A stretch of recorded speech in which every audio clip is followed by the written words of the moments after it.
Halo semuanya, pernah nggak sih kalian mikir tentang berlian atau dari mana asal berlian itu?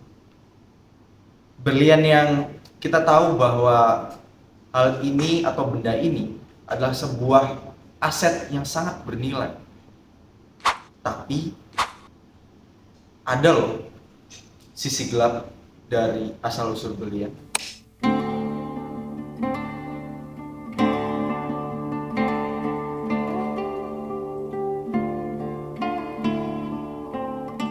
Blood Diamond, di mana itu merupakan sebuah film dokumenter yang mengangkat eh, sebuah tragedi atau kejadian kelam di Afrika Barat, tepatnya di negara Sierra Leone, yang dimana di negara tersebut mengalami konflik atau perang saudara, dan mereka memanfaatkan sumber daya alam yang berupa diamond atau berlian sebagai pemasokan utama untuk peperangan saudara mereka tersebut.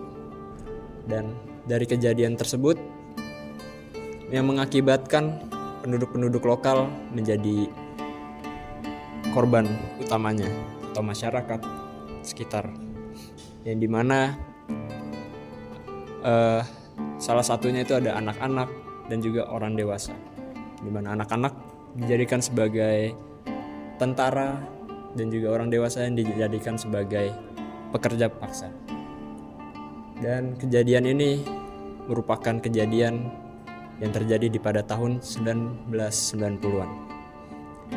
Dan dari kejadian tersebut yang mengakibatkan banyaknya berlian-berlian ilegal yang berasal dari kawasan konflik menjadi beredar. Dan hal tersebutlah yang membuat peperangan tersebut tidak selesai-selesai.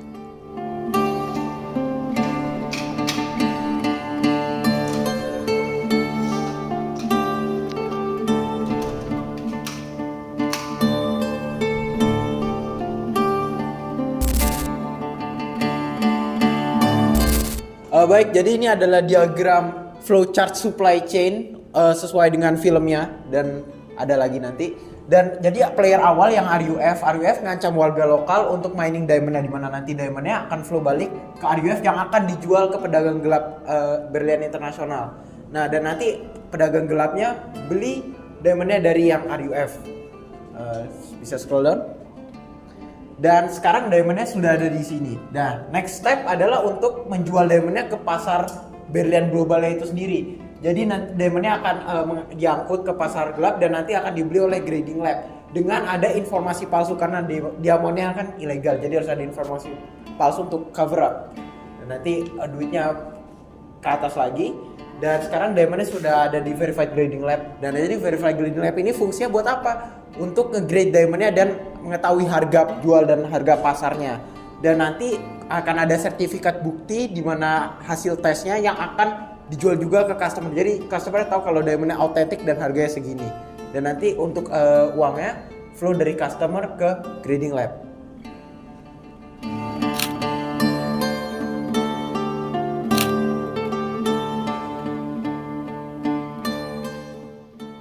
Nah, penambangan berlian ilegal ini pada kasus Blue Diamond tentu menimbulkan permasalahan dalam segi lingkungan, dan ini tidak sejalan dengan prinsip sustainable supply chain, di mana faktor lingkungan itu juga menjadi faktor yang sangat penting.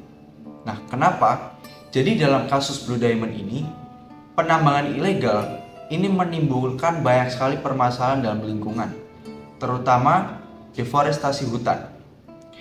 Menurut Hilson, pada tahun 2005, misalnya di Ghana, penambangan ini menyebabkan deforestasi luas dan degradasi hutan yang mengancam keanekaragaman hayati lokal.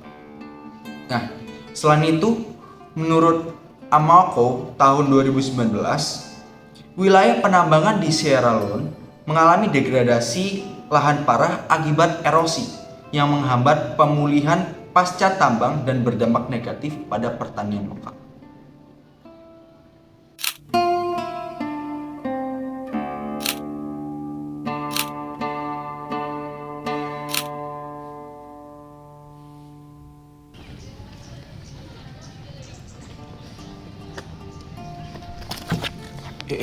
Itu bukannya rantai pasok brilian ilegal ya?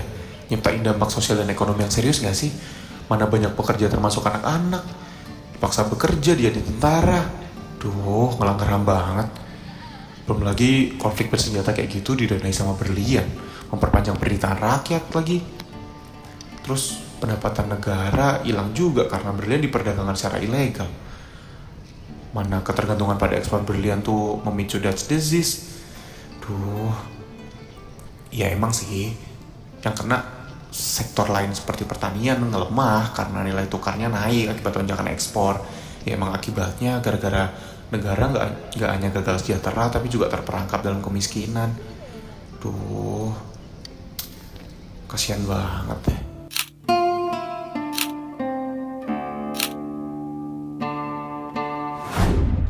Berikut terdapat 4 solusi SSCM untuk menghadapi tantangan Blue Diamond. Yang pertama ada closed loop supply chain, yakni mengintegrasikan forward logistik dan reverse logistik untuk mengurangi ketergantungan terhadap berlian dari wilayah konflik dan meminimalkan dampak lingkungan. Yang kedua ada multi echelon inventory optimization, yakni meningkatkan persediaan terhadap seluruh aktor rantai pasok untuk mengurangi konsentrasi pada daerah yang terdapat wilayah konflik. Dan yang ketiga ada supply chain operation reference, yakni solusi yang mengintegrasikan 5 kerangka kerja utama: plan, source, make, delivery, and return untuk meningkatkan standarisasi dan transparansi pada akuntabilitas produk.